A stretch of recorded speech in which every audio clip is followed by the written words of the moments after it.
Tout n'a pas été parfait. Salut à tous, on se retrouve pour le débrief du match entre le Paris Saint-Germain et Saint-Etienne. Victoire 2 buts à 1 du Paris Saint-Germain grâce à un doublé de Dembélé. Il a marqué à la 13e et 23e minute de jeu. Les Stéphanois ont réduit le score sur un coup franc de David Tajvili à la 64e minute de jeu. Voilà. Mais avant tout, n'hésitez pas à liker et à vous abonner si vous êtes nouveau. On est parti pour les statistiques de cette rencontre. 25 tirs pour le Paris Saint-Germain. Grosse domination parisienne, 9 tirs cadrés, seulement 2 buts. 8 tirs pour les Stéphanois, 3 tirs cadrés. Voilà, il y a ce but sur ce coup franc.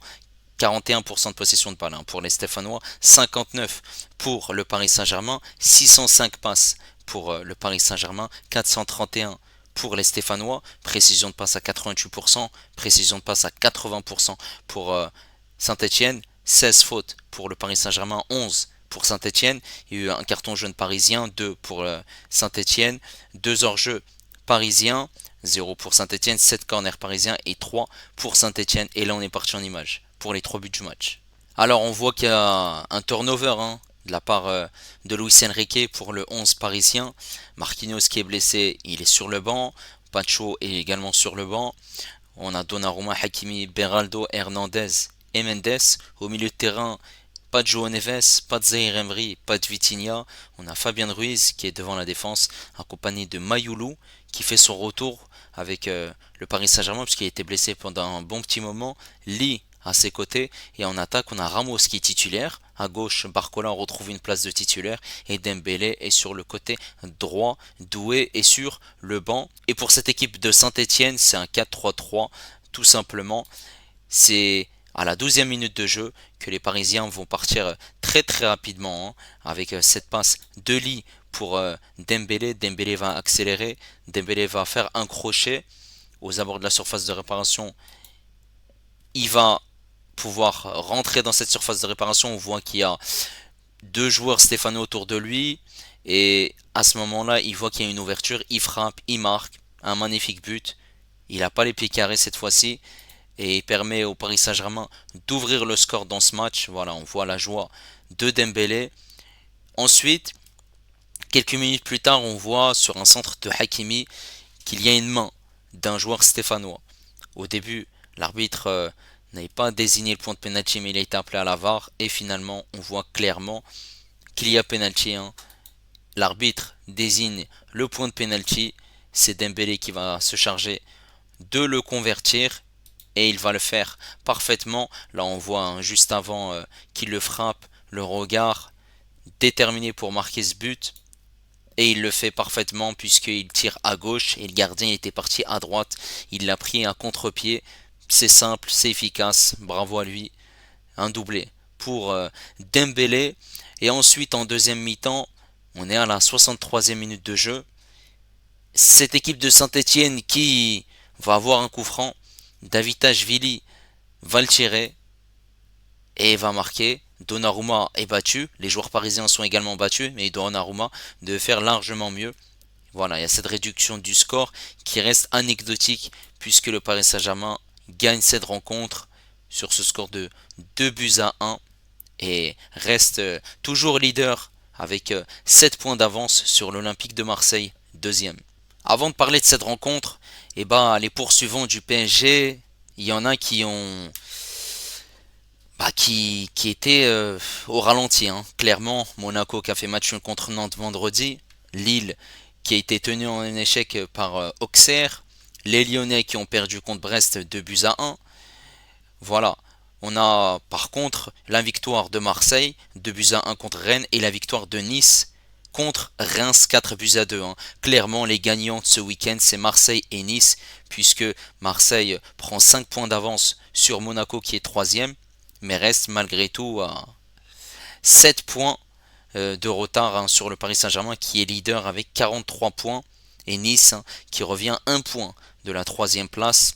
Voilà, il y a un écart qui est très serré quand même entre la sixième et la troisième place puisque Lyon qui est sixième a 28 points et Monaco a 31 points. Il y a 3 points d'écart seulement entre les 4 équipes Monaco, Nice, Lille et Lyon. Et il faudra pas que les Monégasques fassent un faux pas hein, le week-end prochain, puisque ça peut bouger, clairement. Maintenant, par rapport à ce match, bah, on a vu une équipe du Paris Saint-Germain qui, voilà, avant qu'il y ait cette ouverture du score signée Dembélé, on a vu une équipe de Saint-Étienne qui, dans le début de rencontre, a arrivé à poser des difficultés aux Parisiens, à se projeter, à créer quelques situations. Et forcément, voilà, il y a ce très très bon ballon de Lee pour Dembélé. Et ensuite, il y a cette ouverture du score qui permet aux Parisiens de prendre un avantage dans cette rencontre. Et on a vu ces Stéphanois, forcément, bah, ça devenait plus compliqué à 1-0. Ensuite, il y a ce penalty qui arrive très très rapidement, converti également par Dembélé. Il y a eu un troisième but signé Barcola qui a été refusé, puisque l'arbitre, voilà, a désigné dans un premier temps que c'était validé, il n'y avait pas de problème.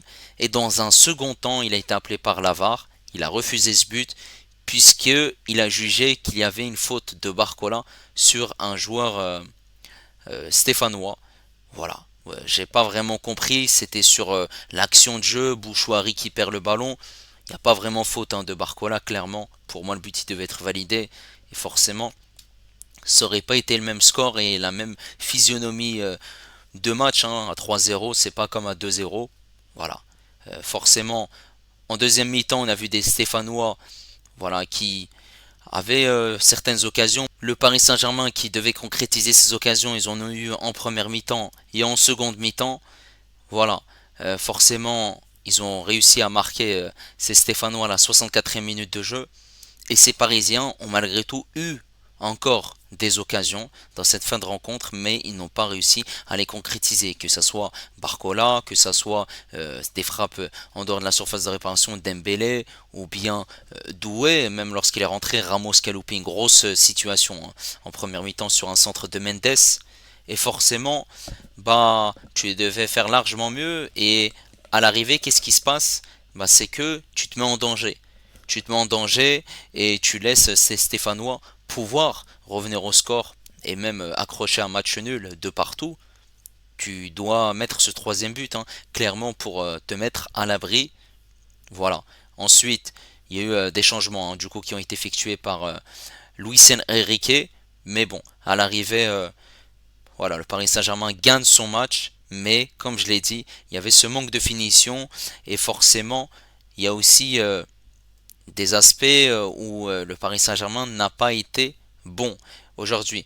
Avant de parler de la prestation des joueurs du Paris Saint-Germain, Ousmane Dembélé qui a marqué son 10e but en Ligue 1 et il devient aussi le joueur le plus efficace de Ligue 1 et à égalité avec Mason Greenwood.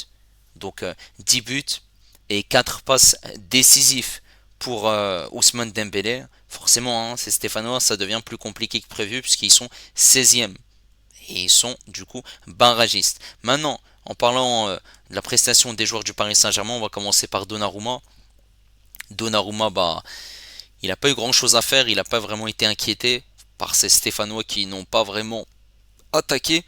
Et forcément, ce qu'on peut reprocher à Donnarumma aujourd'hui, c'est ce coup franc tiré par Davidashvili. Il devait faire largement mieux. Hein. Clairement, c'est insuffisant de, de faire un arrêt pareil. À voir maintenant si Donnarumma peut mieux faire, hein, parce qu'aujourd'hui il n'a pas été rassurant, même si c'est Stéphano, comme je l'ai dit, n'a pas vraiment fait un match incroyable, hein, clairement. Même s'il y avait quand même de l'envie de leur part, j'ai trouvé quand même une prestation, on va dire, moins aboutie hein, pour ces joueurs de Saint-Étienne.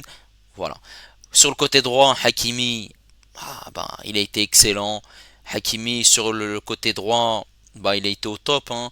Il a, comme d'habitude, eu une alchimie et une entente parfaite avec Dembélé. C'est lui qui obtient ce penalty transformé par Dembélé. Comme d'habitude, les centres, voilà, les passes, ça jouait très très rapidement. Le côté droit du Paris Saint-Germain aujourd'hui était plus en vue et plus efficace par rapport au côté gauche. On a vu Hakimi non seulement fort offensivement, mais fort aussi défensivement, parce qu'il a fait les efforts défensifs, les replis défensifs, pour ne pas se faire surprendre dans son dos, donc il n'y a rien à dire. En défense centrale, on avait Beraldo et Lucas Hernandez. Mais Beraldo, tu es pourri. Pourquoi tu es pourri? Hein? Comment tu fais une faute bête et ensuite t'as ces joueurs de Saint-Etienne qui arrivent à marquer ce coup franc? En plus de ça, il n'y a pas voilà, une assurance dans ce qu'il fait. Il n'est pas régulier dans ses performances. Dans les duels, c'était compliqué. Voilà, on n'a pas vu un grand Beraldo. Beraldo en charnière centrale ou Beraldo sur le côté gauche. Ouais, c'est pas si fameux hein, que ça. Par contre, à ses côtés, on a vu un Hernandez qui était très intéressant. Hernandez qui était en défense centrale et qui a été plutôt pertinent. Voilà, il a joué 60 minutes. Je l'ai senti à l'aise. Techniquement, il était propre. Il ressortait le ballon proprement. Dans les duels, c'était intéressant. Et aussi, on le voyait être bon. Que ce soit dans le placement, que ce soit dans les duels. Il n'y a rien à dire hein, pour Lucas Hernandez. Sur ce côté gauche, on avait un Mendes attaqué. Mendes qui se projetait et qui a notamment eu pas mal de fulgurance sur son côté gauche. Il a beaucoup combiné avec Barcola ou bien avec Mayulu et il y a eu pas mal de centres qui sont venus sur son côté gauche. Après, voilà, on a cette frappe de Ramos qui passe au ras du poteau, des situations où les joueurs du Paris Saint-Germain devaient faire largement mieux.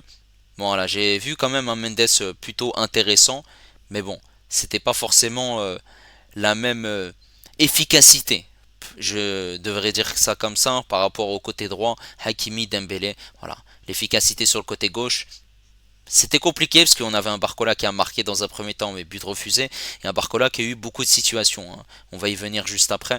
Voilà, j'ai trouvé un Mendes plutôt pertinent. Au milieu de terrain, Ruiz, Lee, Mayulu.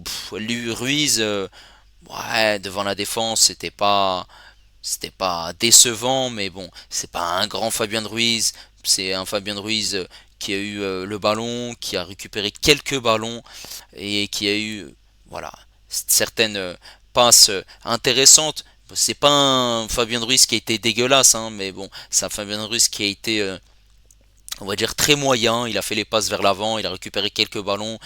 Voilà, il prenait pas vraiment de risques lorsqu'il voyait qu'il était en difficulté et jouait en retrait. Voilà, pour Fabien Ruiz, c'est une prestation moyenne.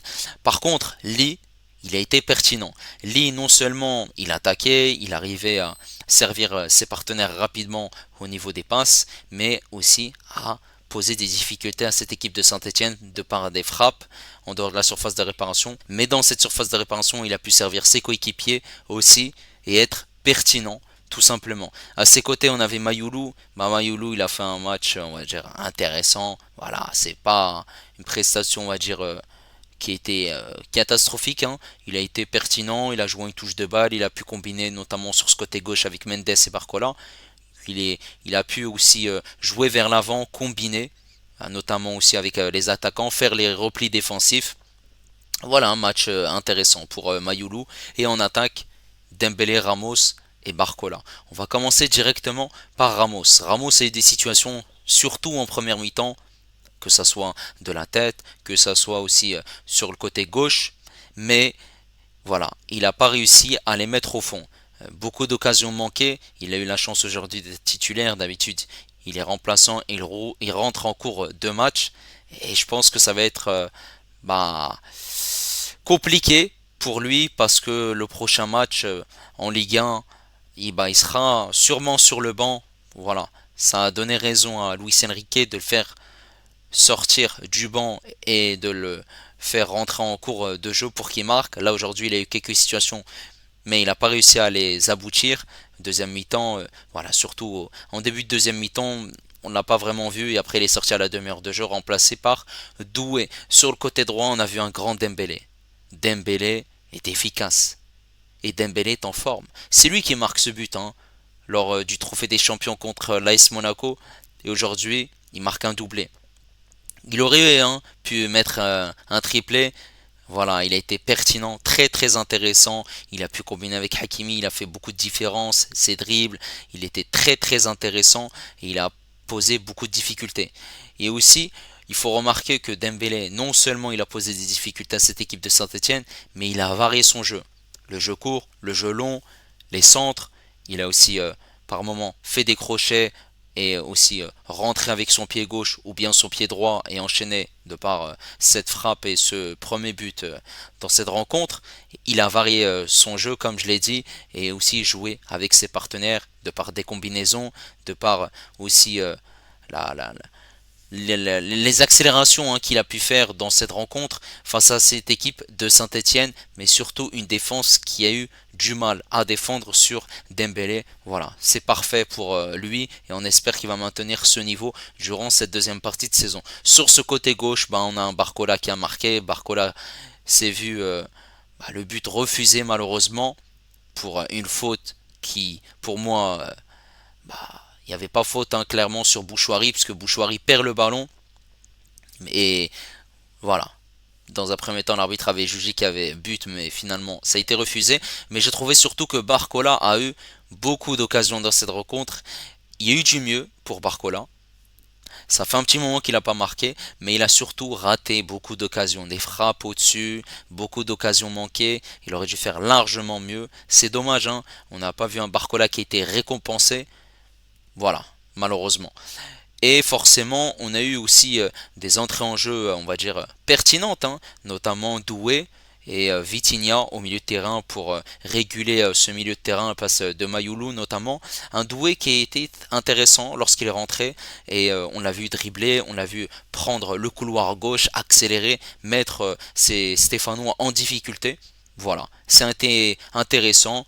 Voilà, malgré que cette victoire est sur un petit score de 2 buts à 1, mais il n'y a rien à dire. Voilà, premier match de Ligue 1 de l'année 2025, et c'est une victoire. N'hésitez pas à me dire ce que vous avez pensé de cette prestation du Paris Saint-Germain contre Saint-Etienne. Prochain match, c'est mercredi en Coupe de France, et sinon, ça sera samedi contre Lens. N'hésitez pas à liker, n'hésitez pas également à vous abonner si vous êtes nouveau, et moi je vous dis à la prochaine.